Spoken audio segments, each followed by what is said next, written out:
Hello, and welcome to the 190th episode of Gaming Talk. On this episode, I'm going to be discussing and giving my thoughts on Batman Arkham City. Well, let's get into it. It's honestly been far too long since I've played this game. I believe the first time I played it was back in 2011, around the time it originally released, and on the PlayStation 3, since that's what I had at that time. It's really nice to be revisiting this game, but it's been so long it honestly feels like I was playing this game for the first time again. There's a lot of good things to tackle in this game, and I think the thing I want to start with is that this game, like the previous installment, does such a good job at making you feel like you are Batman in every aspect of the game that comes together to help with making that feeling. The sound effects that go into making every single punch and kick have a really heavy feeling when you're beating down the bad guys. Of course, there's the gadgets too, and there's a good amount of them. The grappling hook, line launcher, batarang, remote batarang, freeze grenade, cryptographic sequencer, the electric charge gun, and I think that's it, but I might have missed one. And getting to use all of these really adds to the experience. Plus, the most simple of things that adds to the experience is the free flow combat. You can flow to and from bad guys in large groups so effortlessly, and it feels great. And I also love the addition of the little thing that happens when the little notifier when like an enemy is going to attack you, and that, now is the best time to counterattack. It just really helps the player experience that extremely well choreographed side of Batman. He's a master combatant basically, and that all of that just comes together to add to that experience. The city itself is great too. The look and sounds have all been nailed, and they did an amazing job. It just adds to the feeling when you're grappling around or floating around Arkham City as Batman. Now, we do have some of Batman's classic villains in the game, but we don't have to fight all of them like we would in previous games. Yeah, you do the boss fight against Ra's al Ghul, a fight against Mr. Freeze, and the final fight against Clayface, and I guess you do have an encounter with Poison Ivy when you're playing as Catwoman, but you kind of just fight a bunch of her goons and not actually her.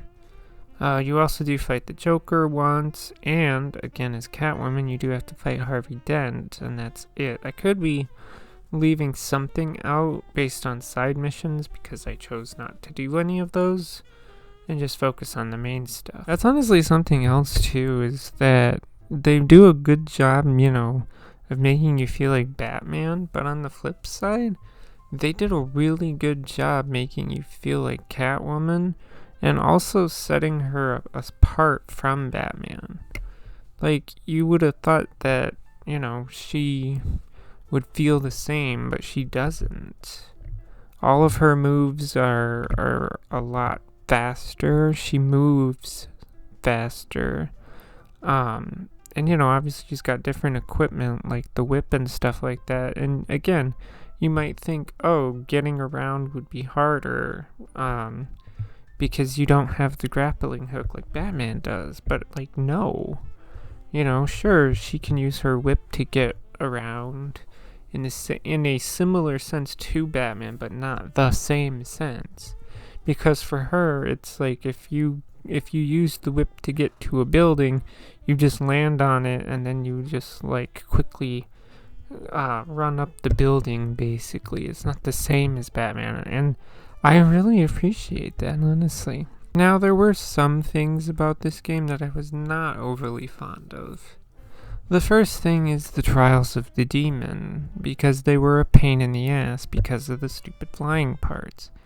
I can't tell you how many times I would jump, fly, dive bomb, try to pull up, only for the opposite to happen and I die and have to start over. So many times that I wanted so badly to smash my controller to pieces. I did manage, however, to get through it. I really wish that they would not have relied on the game's not that great flight controls, but they did, and it was very frustrating. Second thing came from the final boss fight against Clayface. This was frustrating because they gave Clayface a move in the second phase that's actually impossible to not get hit by. Like, Clayface's hands turn into like hammers, and he does 2 consecutive hits. The first you can dodge, but the second one happens so fast that there is no possible way to dodge it because it happens so fast. This is why I died in said second phase at least once of the Clayface fight, because they gave him an attack that you can't dodge and you just have to take that damage regardless, and honestly that's a stupid mechanic and isn't very fair to the player. The last thing is that it got really old to me with the amount of times that you have to zip around or fly around the city playing hot and cold tracking something. Whether it's finding a signal or the coldest part of Arkham City, because that's where Mr. Freeze is, it just happens too many times for my liking. Yes, I know that Batman's a detective, but the amount of time they do something like this just kind of makes it feel like they're padding the story time just a little bit. And it happens way too much. If it happened once or twice, I'd be okay with it, but it happens at least 2 extra times, and it just got really annoying, honestly. Those few things aside, Arkham City is a wonderful game. There are so many good aspects of the game that far outweigh any of the negatives that I have with this game. Batman Arkham City is a good and enjoyable game that is highly recommended. That's going to do it for this episode, so if you like this kind of content, feel free to subscribe. Thank you for listening, and goodbye.